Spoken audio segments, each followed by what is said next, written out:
It took a minute, but we are here, and I am so incredibly excited to share with you a man who has been through it all. We're talking about a guy whose life could have went any direction. I mean, he's got the craziest experience and life story that I've ever heard in my entire life. And he's with us today to talk about how he's turned that pain into his purpose. He's here to talk today with us about how to build massive business. He's built a national brand. He's the #1 in his field in the entire auto industry. Let me introduce you to the one and only Mr. Shaka Dyson.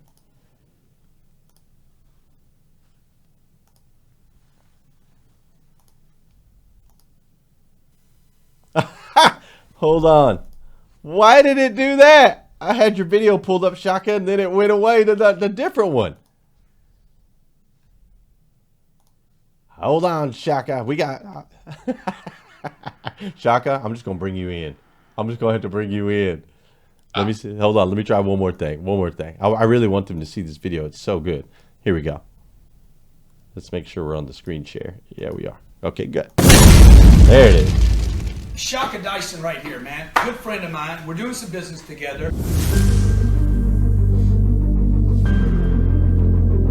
I've been hustling and grinding and putting in work my whole life. This comes natural to me.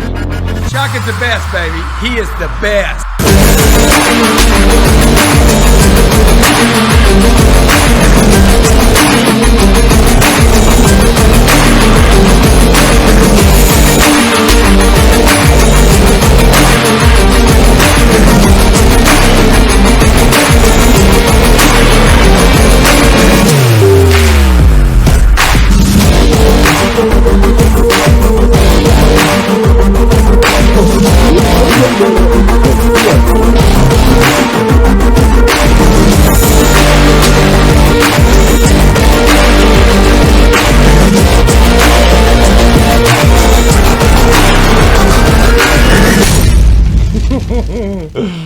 Bro, so good. So powerful.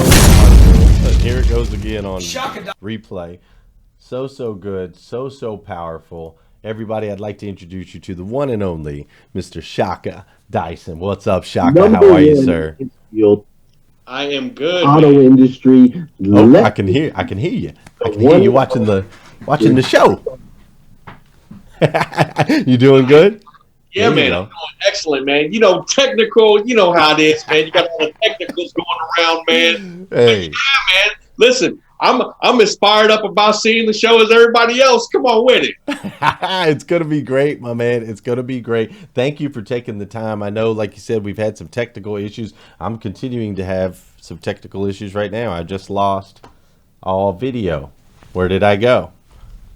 This is crazy. I'm telling you, man. This is crazy. We just tested all of this. I'm completely gone. Nice. Failed to start video camera. Please select another video camera in settings. I'm going through 3 different video cameras and none of them will work. This is insane, bro. You've got to be kidding me. How did I just lose? I don't even know what to do. All right, hold up. This is crazy. For those of you... Oh, there it goes. Look, it just popped back up.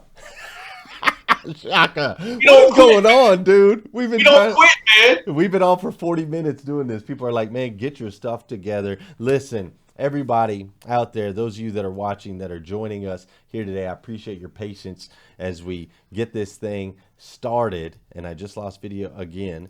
Appreciate your patience as we get this thing started. This is my man, Mr. Shaka Dyson. And Shaka, I want everybody on here to get to know you because you are one powerful superhuman. You've made waves in the auto industry. You've made waves in business. You're an incredible businessman, such a forward-thinking human being, always moving, always shaking, and you came from a crazy start. So I think it's important that everybody get to know you at a higher level. I also want to make sure that those of you that are watching, do me a favor, make sure you hit that share button. Let's share this out because Shaka is going to drop some knowledge, some wisdom. We're going to deep dive into the mind of a brilliant human being and I want that value to be shared out as far and wide as humanly possible. Shaka, you ready to do this?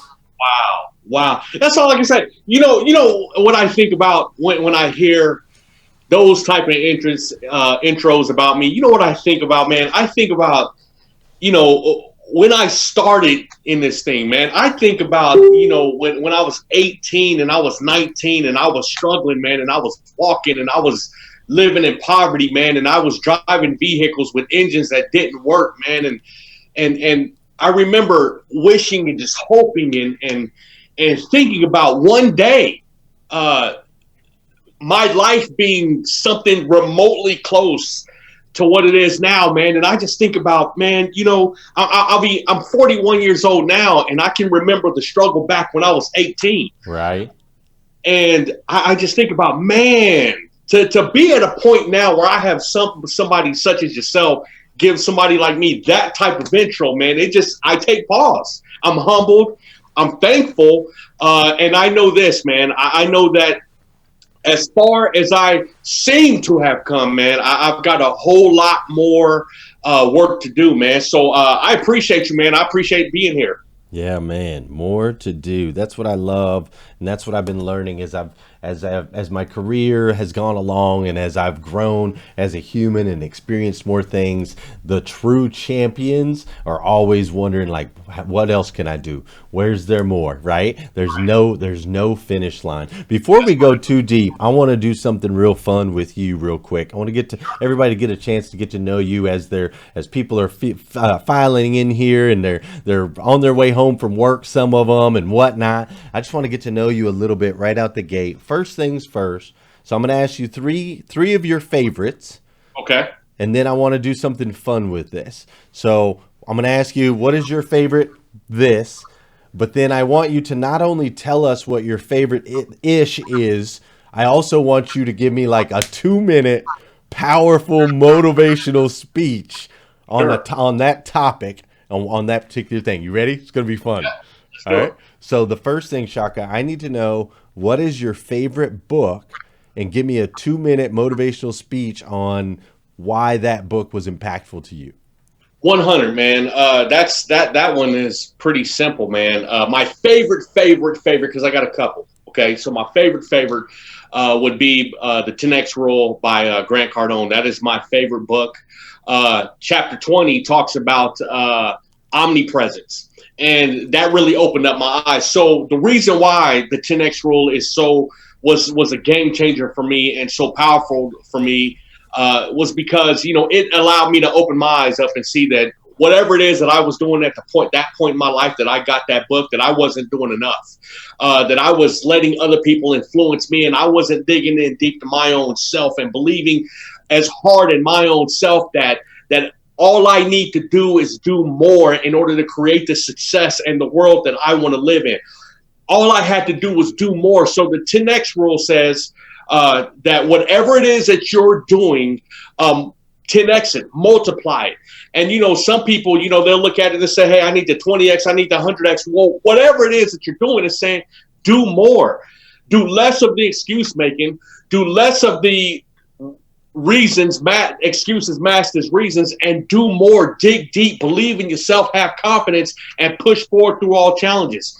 And one thing in particular about that book that I love, like I mentioned, was chapter 20. It says omnipresence. Okay, it's about omnipresence. And omnipresence means that the most successful people and the most successful companies on this earth are available everywhere, all the time, all at the same time. So if you think about these people, the Oprah Winfreys of the world, the Coca-Colas of the world, the Pepsis, the Apples, the Steve Jobs, there's nowhere that you can't go on the planet and access these people or access these companies. And what that made me think about is, wow, my job moving forward is to do whatever it takes to become omnipresent, to become known, to bring value to the marketplace, to as much of the marketplace as I possibly can. Because whatever value I believe that I have and whatever value I can bring to the table, it means nothing if nobody knows me. So my job into being uber successful with Shaka Dyson Enterprises and the Dealer F&I University and my automotive training component of my company, my job is to become known everywhere or become omnipresent. That's the key. I love it. I love it. I love it. And that's new. That's a new, fresh perspective we don't talk about a lot out in the business world, right? We kind of talk about the individual business and their individual goals and kind of growth, but being omnipresent, that's big. Being everywhere all the time, always accessible. It's almost become a requirement now in 2019, 2020, right? It's become a requirement, like Amazon, always there, 24/7. Google, Brian Benstock talked about this the other day. He's like, imagine if you typed into Google a search and they said, sorry, we're closed right now. You'll have to come back and get your answers later, right? Like that doesn't work anymore. And so being omnipresent, the big guys get it. Facebook, Amazon, all these guys, we got to start applying that in our own businesses. That's strong, my man. That's strong. Awesome. I love it. I love it. All right, we're going to do another one. You ready? Come on, man. All right.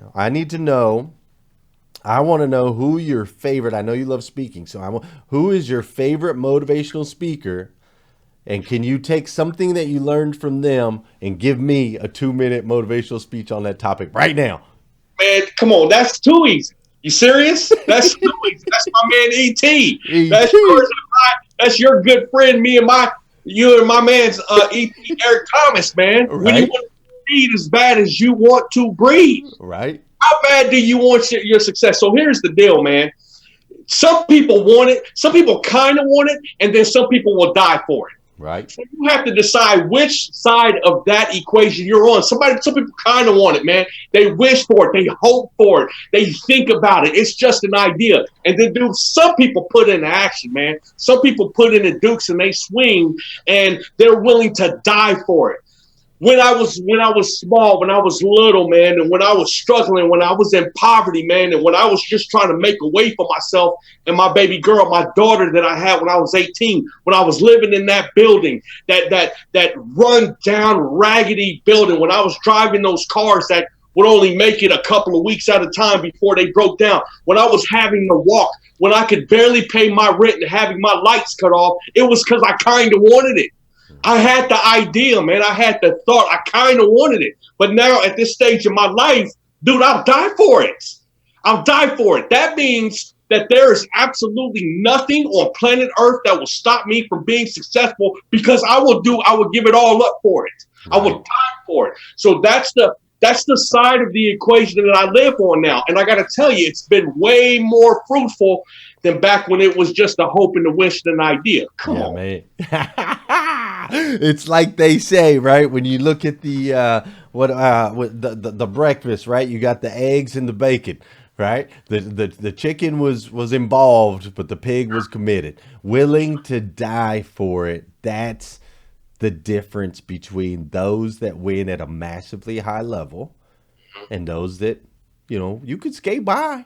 You can skate by on the kind of want it, right? We can get by on the kind of want it, but dude, let me tell you something. That's I got to tell you, man. I don't know if you're ready to get into it with or not, but I got to tell you, man. You can kind of want it, and you can kind of skip by, and unfortunately, way too many people in this world, in our society, and everywhere, man. They're in that prison. That prison getting by, man. That prison of average. That prison of mediocre, man. And what I try to teach people is how to break out of that prison. Right. How to stop serving a life sentence of mediocrity, man. And that's the getting out of the kind of wanted and getting into the committed. That's it. I love it. I love it. I love it. We're going to do one more. This is good. I got you already. Look, you're going to need a towel here in just a second. Let's do it, man. All right. One more. All right. I need to know in your life. Yeah. Who was the most influential mentor in your life? My dad. Okay. What biggest piece of wisdom did he drop on you that you can turn into a motivational speech for me? You know what, man? Don't take no wooden nickels and don't ever quit. I remember him dropping me off, man, when I had dropped out of high school. Okay, I had dropped out of high school. I had ran away from home, and I at 17 years old, I got expelled from high school for fighting.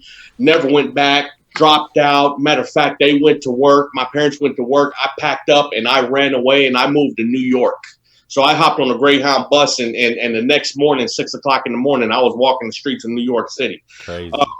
And I ended up back in Indianapolis. And I remember my dad telling me, Shaka, don't take any wooden nickels, meaning don't allow anybody to feed you any BS. Find out for yourself and take responsibility for your own success, your own action. It's my responsibility. It's no one else's. My success in my life is on me. It's not on anyone else, man. And that's the biggest. He definitely was my biggest and still is, man. God rest his soul, man. But he's still my biggest mentor. And that was the biggest piece of advice, bro. I love it. Don't take any wooden nickels. Don't take no wooden nickels, man. And don't ever quit. Ever. Yeah. Don't ever quit. Never. Live that way. Did you freeze up on me? Yeah. There you go. There. You there? Okay. I hear you, but screen's froze. Your screen's froze. Okay, you're coming in. I mean, in like from the get-go. It's not a matter of whether or not you quit at the end. It's whether or not you are determined to push through, period, in the beginning, right? Mm-hmm. You know, I think that's super, super powerful. Now, Shaka, I love you. Thanks for playing with that with me. That's awesome, man. That's fun stuff. Yeah, absolutely. And that's great wisdom from your father, man. Where are you from, Shaka? So I grew up in Indianapolis, originally from Los Angeles, California, man. But I grew up in Indianapolis, Indiana, man, and it was a rough upbringing, but it was I had, my parents did as good as they possibly could. I have to believe that. They did the best for me that they possibly could, or what they thought was the best for me. It was a very hard upbringing, just to say the least. Which caused me to kind of lose it toward me being 16, 17 years old, man. And at that point in my life, man, I didn't have I had no cares in the world. I didn't feel like I would make it till I was 18 years old for sure. I was self-destructing. Dropped out when I was 17 years old. Left, ran away, went to New York. When they went to work, I bounced. I went to New York. 12 months later, man, I had a child. When I was 18 years old, I was out on the street. I was on my own. I had my own little crummy basement apartment in the bottom of a rat building with a child, man, and started off in poverty, man. But at the end of the day, I was on my own. And I was talking about this with somebody else yesterday. I said, man, the success that I have, or that happened for me in my life from the time I was 18 years old on through my career was inevitable, because although I didn't have money, family, I didn't have the resources, I didn't have the knowledge. No one around me had money. No one around me, went to college. No one around me had the resources, the knowledge to make it. What I knew about myself is that I was going to make it eventually at some point, because I never let up on the grind, man. I never let up. I kept grinding. And until till this day, if I have nothing else, I got my grind. Like, there's no one that ever sees me that doesn't see me grinding or doesn't see me pushing, regardless as to what I have, regardless as to what resources I have, regardless as to who I know and don't know, regardless as to what doors are closed, man. I will never stop grinding. And from the point that I was 18 years old in poverty, with a child, living in the worst place that you could possibly live at on the west side of Indianapolis, going through getting robbed at gunpoint, going through things of that nature, man, that I won't get into, but going through what I was going through and trying to make it with a child, man, to the point where I was 21 and got into the car business and started selling cars, and to the point where I was 23 and become a finance manager, and to the point where I was able to build my career above and beyond, man, my own expectations. It was because I never let up. I was relentless and would never let up on the grind. Yeah, man. Yeah, man. That's awesome, man. I love how you and I's stories similarly line up time-wise. You and I were both in the business around the same time. We both moved into finance around the same time. It's amazing how the auto industry can save those that are willing to get in there and put in the work, right? 1,000%, man. I give the automotive industry all the credit on the planet, man. It saved my life. It gave a high school dropout the opportunity to become normal, right? It gave me the opportunity to, be around people and finally move out of where I lived and live around people. Everything that I have in my life. It allowed me to take care of my daughter and give her a life that I never had. It allowed me to dream it, to think it, dream. There are a lot of people that have average success in the car business, right? There's a lot of that. At what point in your career, or what happened mentally, like what was the point where you shifted and went, wait a minute, there's more. Mm-hmm. There's more to get to the level that you're at now. Yeah, man. So as you and I were talking previous to this about a quote, the change in the same has to outweigh the pain to change. Okay. Right. The pain staying who you are and what you are has to outweigh the pain of staying the same. Okay. Or the pain of change. And when I got into the car business at 21 years old, when I took my first up, right?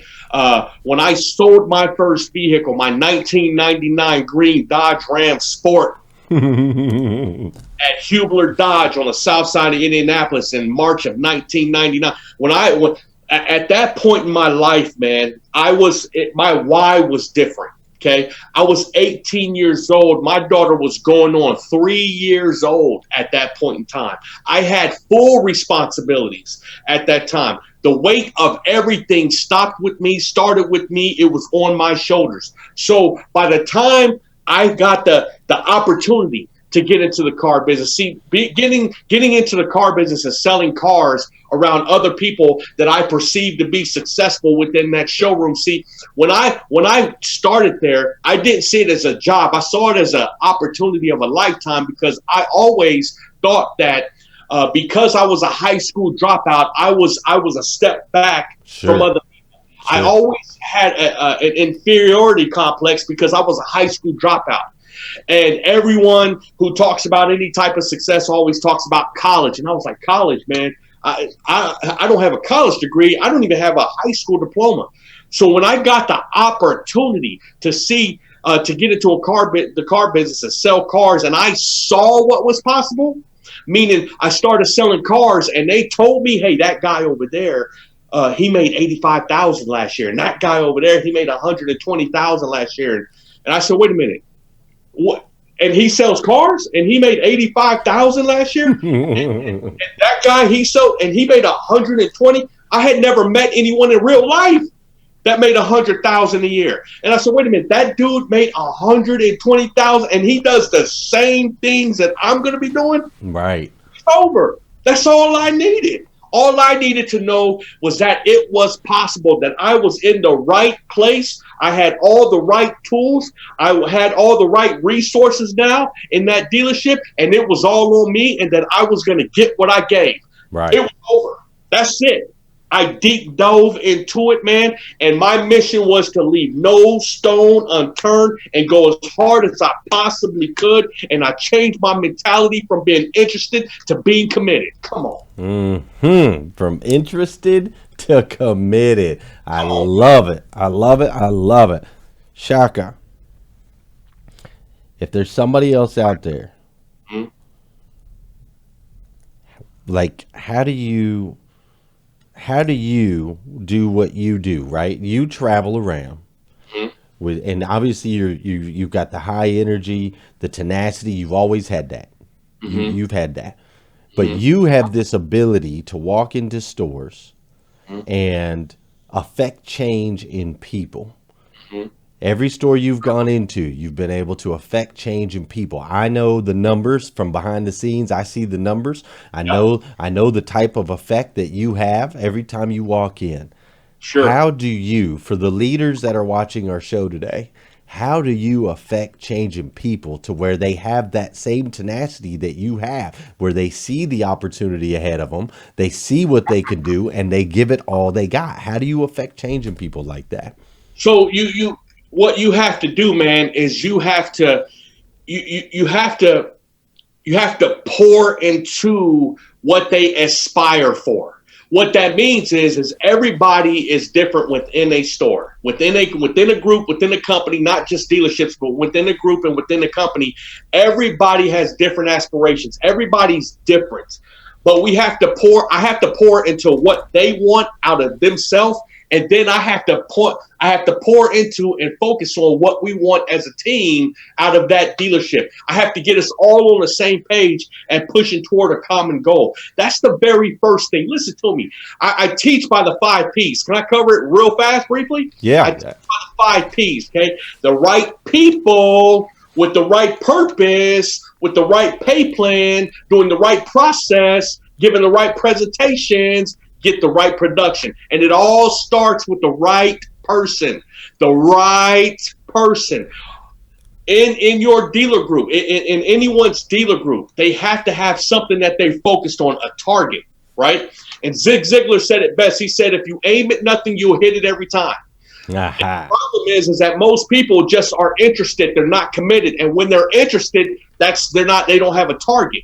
Okay, you have to have a target that you're focused on, that you're aiming for, that you're shooting for. And once you identify what that target is, and it becomes crystal clear to the entire team, and you make the mission crystal clear to the entire team, now you figure out how to get everybody on board and put the pieces in place so that you can go and you can accomplish the goal. Because listen to me, success is not easy. If it were simple, Glenn, everyone would do it. If it were easy, you would. If it were easy, you would have never got to the point where you created Rise and Grind. The reason you created Rise and Grind is because it took you to do it. It took me to come up with a different approach to F&I, a real modern approach. See, it took me to overcome the challenges that I've had in my life. It took me to get through my family members being murdered. It took me to get through poverty and my biological mother leaving me when I was 2 years old. It took me to go from being a high school dropout from poverty to the president of my own company. It took me. And in that same philosophy, man, it takes people, each individual, to accomplish a common goal. So that's the strategy that I use when I go inside of a dealership. Beautiful. My goodness, man. My goodness. And it was people, purpose, pay plan, process. What was the presentation equals production? Okay. And presentation equals production. That's right. The 5 Ps to your successful production. Are you guys learning anything yet? Come on, man. Because I've already got 3/4 of a page of notes. We're barely into this.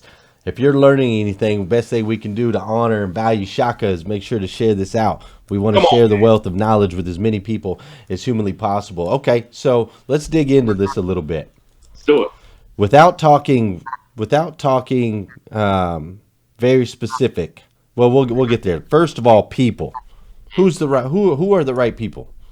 So, depends on what your target is, okay? Depends on what your mission is, depends on what your target is, okay?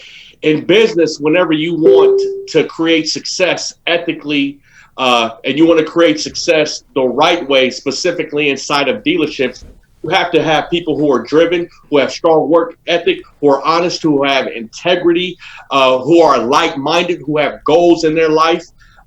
People who are driven, just like you are. Those are the right people. What happens is, Glenn, in dealerships, people hire based on resumes. Yes, I know it. More specifically, in the finance department, man, that I'm known for, that I run around the country, the decision makers within dealerships hire on resumes. Finance managers who you have experience. I worked here, I ran this. I worked here, I ran this. I worked here, I ran this. Okay. But in the new modern age, man, that's not the way that you hire people. Because once you hire those type of people based on resumes, number one, there's a reason why they were looking in the first place. Right, no doubt. When they get inside your store after putting on the interview face, lots of times they get into the challenge of finance or real finance department, and sometimes they fold. And the reason being is because we didn't get into who they were. We bought what they said that they did on a piece. And most of the time, most resumes are skewed anyway, right? They're not 100%. Of course. Anyway, they didn't put on there that time 5 years ago when they got fired from that Toyota store. Right? Of course not. So what I do is I look for the person. I look for you. Are you driven? Are you goal oriented? Do you have strong work ethic? Are you honest? Do you have integrity? What is your focus? What is it that you want to do with your life? What do you hope to gain out of being in the finance position with me? Are you willing to go through the depths that it takes to be successful? Are you willing to train 24/7? Are you willing to sharpen your axe? Are you willing to become that person? Because if you're willing to become that person, I can teach you the skill set. Right. So the right person. Every success and every business follows having the right person. Yeah, and determining who that right person is depends on what your mission is and what your target is for your business. Yeah, man. So much truth to that, man. I tell people all the time, you got to hire on character, not credentials. Come on, man. Right? Let's hire on character, not credentials, people, man. And this is across all businesses, but it's especially bad in the automotive industry, man. They just look at the resume, and the resume doesn't tell the whole story. The people's character is how you build your business. That's beautiful. I love that you tapped into that. Let's go into another part of this. Okay. Without going into like numbers, what is the right pay plan? A production-based pay plan. We don't even have to discuss numbers. Production-based pay plan, a production-driven pay plan. What that means is that sometimes, or lots of times, in dealership and finance departments, man, you'll have pay plans that are based on a general overall PVR number, a general overall gross number, lots of generalizations. And what we like as far as a pay plan is concerned is we like a very specific production-based, production-driven pay plan, okay? You have forecast, you got targets on each product that you sell back in the finance department. You have targets on the numbers that you need to run in the finance department. You have targets on the products per deal that you need to run in the finance department. And based on hitting those targets or hitting a variation of the targets, that's how you get paid, whatever that pay plan number may come up to. But the right pay plan 100% of the time is a production-driven, production-based pay plan. And you believe, and do you believe that that is the case, like across all businesses? Do you think that all businesses should take a page from the finance playbook, Shaka's F&I playbook, and put their employees on production-based pay plans? 100. 100. I tell you what, man, in every store that I currently work with, in every store that I actually ran the finance department for, and it's been some fairly large groups, let's just say the last dealer group that I worked for, I had 65 finance managers that reported to me across the country at one dealer group. But in every one of them that I worked in, we installed that type of production-driven pay plan, and I haven't missed yet, man. All it did was drive production. Go figure that. Go figure that. You mean the production-based pay plan increased production? What? Come on, man. Oh my goodness. This is rocket science, man. This is rocket science. Come on, man. All right, man. Let's hop over to the other side real quick. We'll come back, but let's hop over to the other side. You told me at the very beginning of this thing that you are 4 days into a fast. I am. You have not had anything to eat for 4 days. Nothing. I've had. If you would look in my office right now, man, I'm all bottled water to the gills, man. I'm holding bottled water like Michael Jackson held Grammy Awards, man. I've got bottled waters to the gill, man. But no, so I'm 4 days into a fast, man. Why? Why, Shaka? because it was time. It was something that I wanted to do for a long time. And again, man, the pain of staying the same outweighed the pain to change. Right. And one thing I know about me, man, is my why is different. Okay, my why in life is different, and I encourage everybody who's going to watch your show and watch this to identify what their real why is. Okay, and my why is different. My why is it's although people perceive the success that I have today, man. It's like yesterday I was living in poverty. For me, it was like yesterday I was walking. It was like yesterday I was begging people for the opportunity. It was like it was just yesterday that it was happening, right? So it's always here for me. So my drive comes from knowing what I came through in order to get here. So whenever I take on these types of challenges, like I'm doing I'm 4 days into a 6-day challenge. And although people say, man, I couldn't do that. Man, it's hard, man. They all going all that time without food. What's your why? Right? My why allows me to push through. So I quit smoking a year ago. Nobody even knew that I smoked, but man, I smoked for 20 years. Right. And I quit cold turkey last year. One day I told my wife, I'm done. The next day, haven't picked up a cigarette since. It's because when I decide, instead of being interested, I get committed and I go through hell in order to accomplish it. So it was time for me to cleanse my body. It was time for me to change. It was time for me to get more clarity. It was time for me to get rid of the fatigue. It was time for me to get really laser focused on my tomorrows and stop laser focusing on the yesterdays. It was time for me to make change in my life. And after reading and after researching, I learned, man, fasting is the way to do it. In the Bible, I believe it said Jesus fasted for 40 days and 40 nights. Am I correct? Right. Yes or no? Yep. Okay. Yes. So I bow to that. I humbly bow to that. I'm only trying to go for 6 days. Okay? Right. But I know that in these 4 days, I feel way better than I did Sunday when I started it. When I decided, okay, I'm going to fast, I feel way better on the 4th day than I did when I thought about starting. Right. And right now, I feel way better than I did Monday, which was horrible, which was hard, which all the muscle fibers in my body hurt Monday, but it was starting to go through it. And what did Eric Thomas say? When you want to succeed as bad as you want to breathe. That's it. And in this cleanse, I want to succeed worse than I want to breathe. Okay, so I decided to put myself through it. And instead of being interested, I'm committed to it. So I went through the hell of Monday, the hardship and the challenge of getting through a grueling Monday. And then Tuesday came around, and guess what? It was just as grueling. Right. But I decided.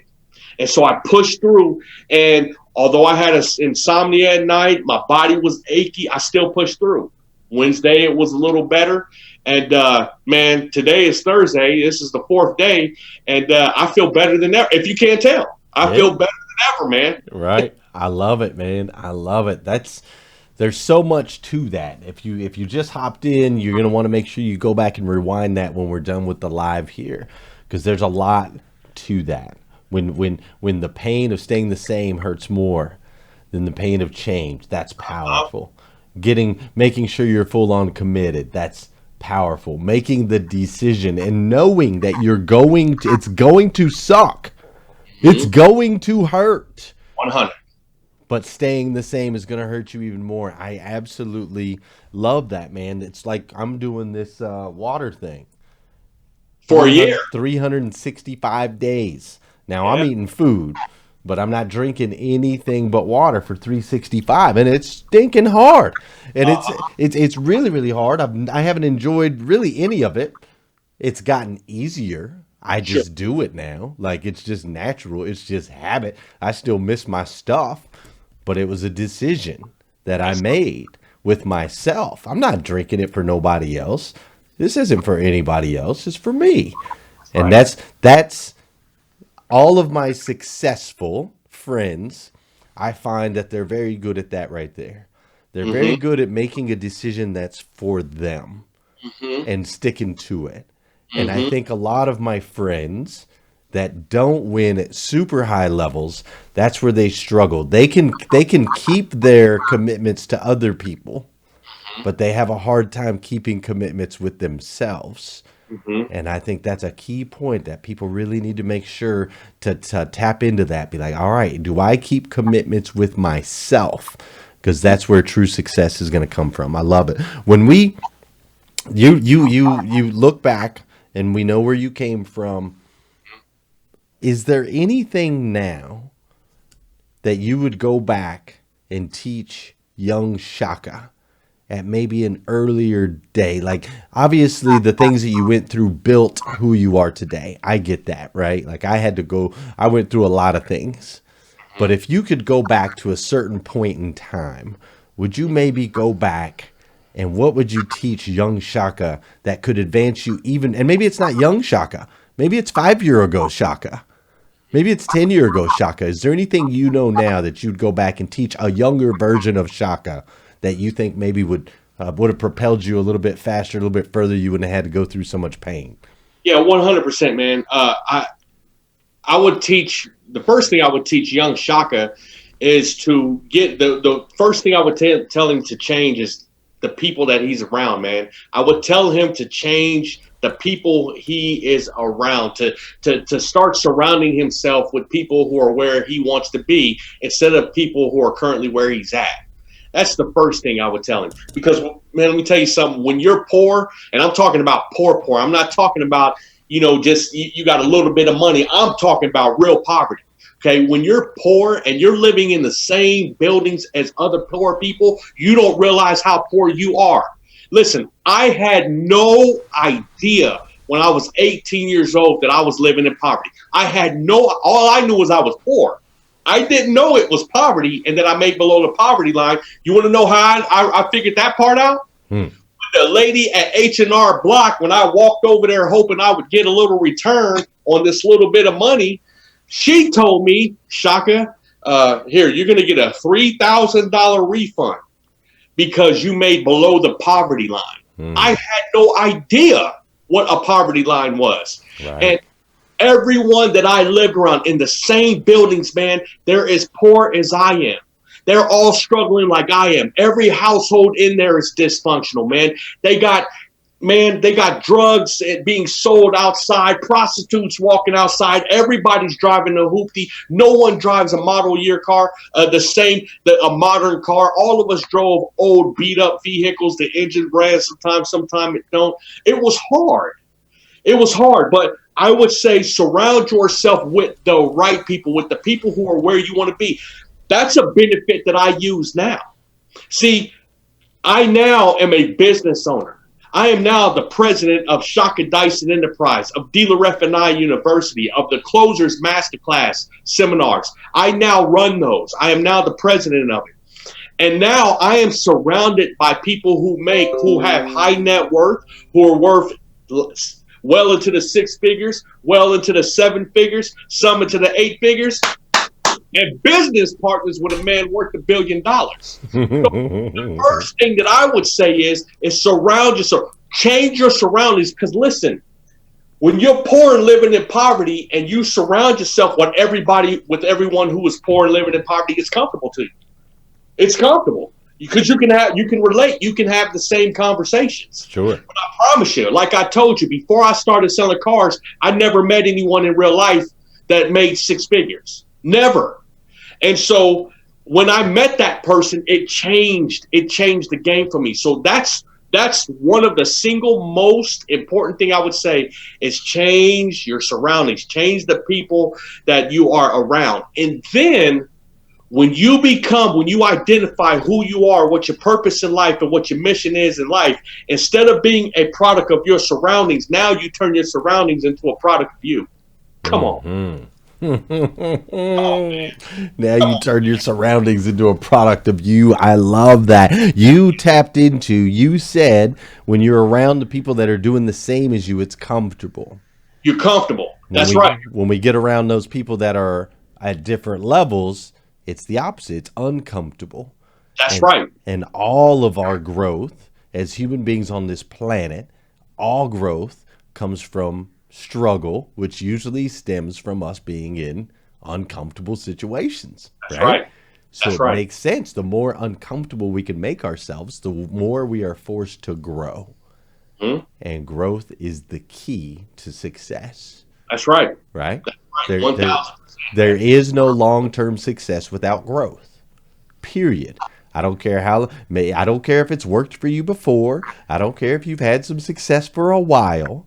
Look at Sears, look at Blockbuster, look at all these companies that chose not to continue to grow and move forward. They're gone now. There is no long-term success without growth. That's right. That's part of the reason we put together the Grow Your Business for God's Sake conference.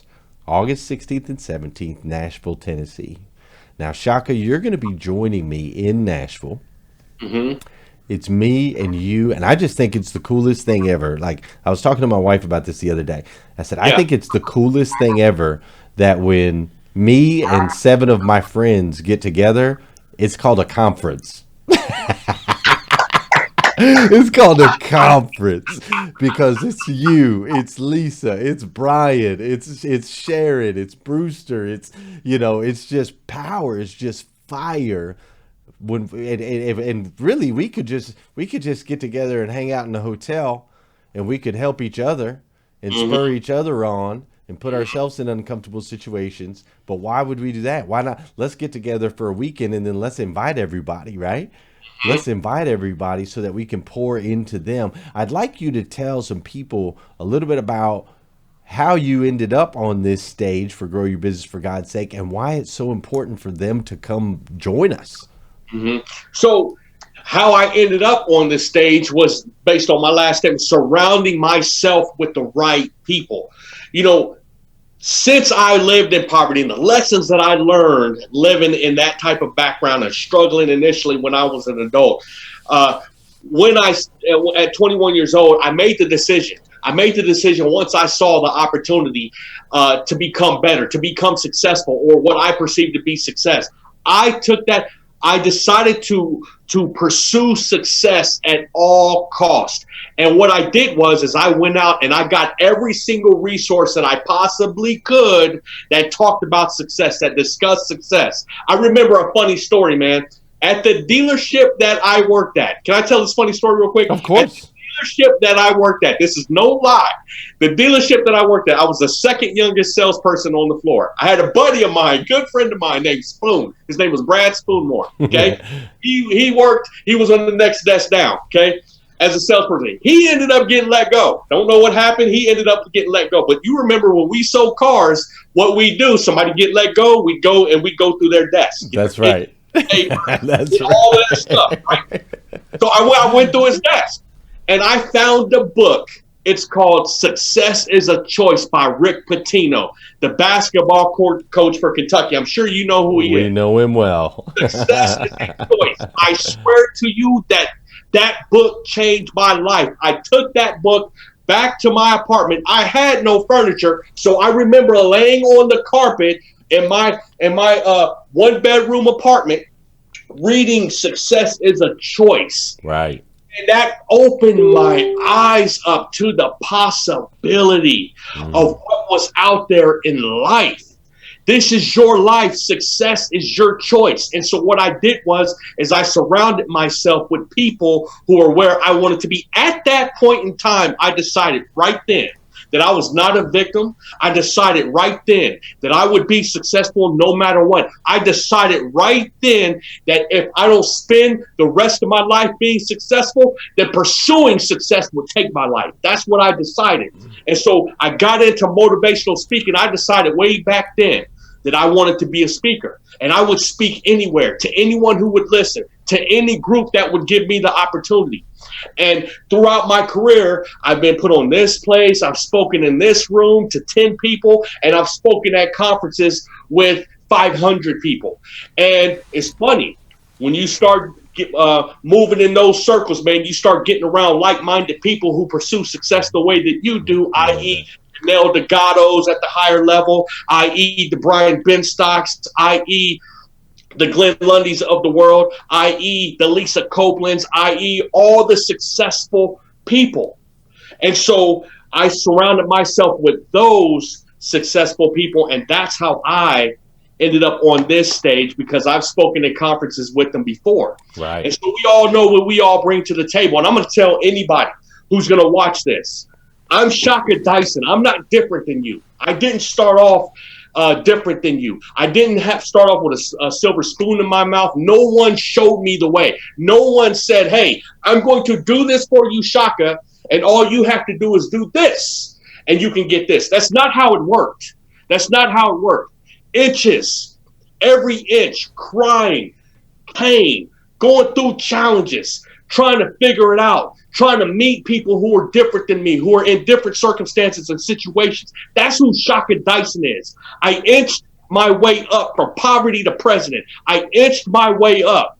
I left no stone unturned, and I pursued it no matter how hard it was, no matter how many times I was by myself in a room or in a situation or in by myself. I never, ever quit. So Shaka Dyson is not different than you.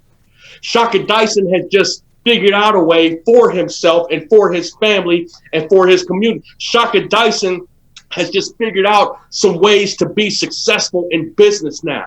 And I'm going to tell you, if you are somebody who wants some success, but you're feeling some pain of some, but you're feeling some pain of some challenges, I'm telling you, you got to be at this conference, because I'm gonna blaze that stage. I'm going to teach you, I'm going to pour into you, and I'm going to tell you every single thing that I know. I'm going to hand out my cell phone number, and I'm going to be a resource for everyone that is there. That's why they need to be there, because success is an option for everyone, but you got to stop being interested, and you got to get committed to it. Come on with it. I just dropped a come on with it right with you. I love it. That's what I'm talking about. Quit being interested. Start being committed. Make your way to grow your business, for God's sake. If you haven't got your tickets yet, you can go to growforgod.com. And actually right now, if you go to growforgod.com/bonus, you know what I'm doing, Shaka? What you doing, man? Well, I happened to do an 8-week training course with this guy named Eric Thomas. Come on. I did this course with him, and I've got the recordings of that, and it was really, really powerful. It was called Goalkeepers. We did it at the beginning of the year. And so I am throwing in with their tickets to the Grow Your Business for God's Sake conference. I'm throwing those recordings in so they can train 8 weeks with me and Eric Thomas to hopefully, they don't have to wait 8 weeks if they don't want to, because they got the recordings. But those particular recordings with ET, throwing them in for anybody. Grow your business for God's sake. Go to growforgod.com/bonus and you can pick that up. You need to be at this event for a million reasons, but we're only going to hit on one. And the one main reason you need to be there is because, like Shaka Dyson said, it's time for you to quit being interested in your success. It is time for you to get committed, 100% committed to getting to that next level. There are too many people. That's my man right there. There are too many people in your life that are counting on you to win. They're counting on you to win. And the whole getting by, scraping by, doing okay, little above average, it works for a little while, but like Shaka said, it's a prison. It is a false prison. This sense of security that we have, it truly is a prison. And it isn't until you get out and around other people and other situations and you start to realize, like, wait a minute. You mean there's people doing what I do and they make $100,000? What? There's people out there that make $500,000? What? There's people out there that make 7 figures with no high school diplomas? What? When you start to go out there in the world, you start to meet these people. And that's my mission with Grow Your Business for God's sake. It's twofold. One, I want to create an opportunity for amazing superhumans like Shaka and Danelle and Lisa and Brian to have a stage and a platform where they can pour into as many individuals as humanly possible. The other reason that we did Grow Your Business for God's sake is that you are literally called to ascend into the absolute best version of yourself that you can possibly be. God made it that way. He designed you for abundance. You were not designed to live in a prison. You were not designed to live small. He gave you unique gifts and abilities so that you could live in abundance, so that you can in turn go out there and make an impact on the planet. Shaka's making an impact because he grew his business. Now he has an opportunity to blaze stages. He has an opportunity to go into dealerships all around the country and make an impact in people's lives. He's putting them on production-based pay plans where they're winning, they're thriving, they're taking care of their kids, their families, their wives. They're giving back to their communities. As we learn and we earn and we grow, we can make a massive impact on this planet. 1000%, man. Amen to that, man. So come join us. Grow your business for God's sake. You will not regret it. It will be the most incredible 2 days of your entire life. Shaka, we're gonna jump off of here, man. We're gonna jump out of here. I'm gonna go have taco night with the family tonight. We got taco night at Grandma's house. Great grandma's in town. We got 4 generations. Don't want to hear about that. Oh, I forgot. Dude, Well, I mean, we're gonna go. man. I'm gonna go drink water. That's what I'm here. I love you guys. I appreciate you guys, and I promise you, if you make it to this conference, I want to meet you. I promise you, there's not a soul in there that won't be changed. I promise you that. My man, love you, Shaka. Appreciate you, sir. Let me go ahead and hop off this live. Hang tight for just a second, because I need to get your address. Because we just launched a whole new line of Rise and Grind gear, and I got to send you some. So hang on just a moment. Let me get off the live. Hey, thank you guys for tuning in. If you haven't done so already, make sure you hit that share button. Get this out into the world. Nuggets of wisdom, volumes you never know. When you hit that share today, it may just change somebody's life tomorrow. So hit that share button. And I will see you guys tomorrow morning, 5:30 a.m. on hashtag Rise and Grind. I wonder if I can get a little, yeah, we can do that. Boom, boom. How about a little bit of music for the outro right there? You can't hear it, Shaka, but it's on there. It's on there. There it is right there. growforgod.com. Let's go. Come see us. It's going to be amazing.